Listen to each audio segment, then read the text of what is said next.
Kamjong district ki manungda chasatta langgi wahaudagi khulani ungkanarakna yung kai chamagi mathakta mai thadana manghankiba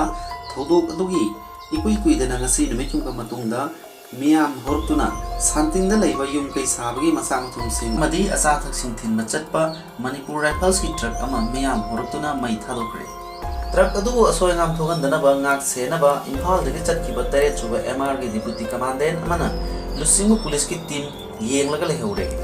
Police dagi phangwa pauna hai masigi thodok adu Sangsad police station dagi Kamjong lomda kilometer target lom chatlaga leiba santing haiba khul adu da thokibani ahanba Manipur Rifles ki truck MN019744 adu Habindar and Devan koba amana thawraga chatpani topa truck ahum adubu khulai matik chana paiba Manipur Rifles ki police khara ngak selaga Chasat police station chana na bagi masang thumsing puraga chatkibani Ausina makata na hai team maduna santing yorok matamda manak adwaida leramba nupi singna yamba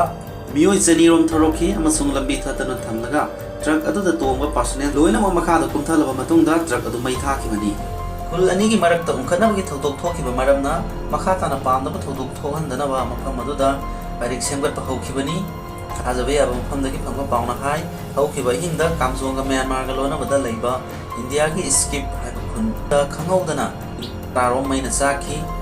may adu kamdaw nasaki bano haba kangjagasu kunjasinadi miyoy karana tharamani hana launari madui matung tarakpada miyam thoraktana ngasigi gari may thabagi thodok adu thokibani thodok adu da gari adu ge ayam saruk sing may chakre thodok thokham dagi phangba pauna hai matam kharagi mamang dagi hauna pochai puthok pusin awbada nungai taba thodok macha macha thokpa leiba maramna tangai padana force yaudrupadi gari selhande Khwadagi laibak thiba amana mafam adubu koliba Sangsad police station da personnel kulumdodagi hena thamde makoida law and order nganaba nongmai tipi adubu police station adugi OC yauna tangai phadaba thabak thorom sin lakpada khutakki oina changsinaba gari ama phamo police station asida pide OC phaba gari pidana mage yadobda inkol khanabagi irang thingba ngamba honade hairi makoida law and order nganaba nongmai tipi adubu police station adugi OC yauna tangai phadaba thabak thorom sin lakpada Kudaki wana changsinaba gari ama phawba police station asida pide OC phawba gari pidana maiga yadom da ikhon khanabagi irang thingma ngamba honade na pawsina makata hairi